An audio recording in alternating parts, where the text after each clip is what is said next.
বন্ধুরা, আমি আজকে ডিমের বড়া করে পেঁয়াজি করছি। ডিমগুলোকে ফাটিয়ে একটা বাটিতে নিয়ে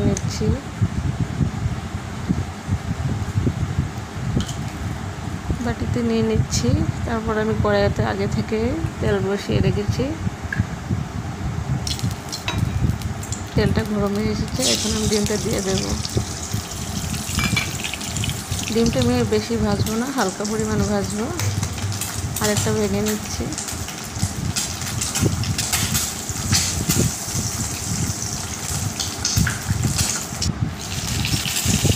হালকা করে ডিমটা ভেজে নেব, কারণ বেশি ভাজলে ডিমগুলো খেতে স্বাদ লাগে না, মানে একটু কীরকম জানি লাগে। তাই আমি হালকা পরিমাণে ভাজা করি। নামিয়ে নেব।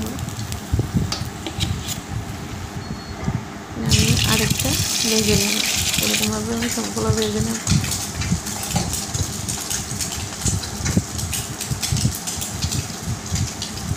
আমার চ্যানেলটা সবাই লাইক করবেন, কমেন্ট, শেয়ার, সাবস্ক্রাইব করে দেবেন।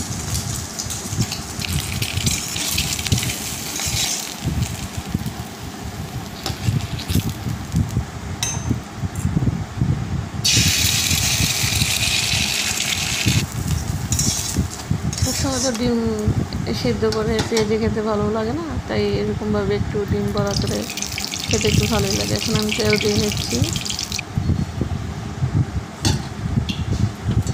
তেল দেওয়ার পরে তেলটা গরম হয়েছে, পেঁয়াজটা দিয়ে দিলাম।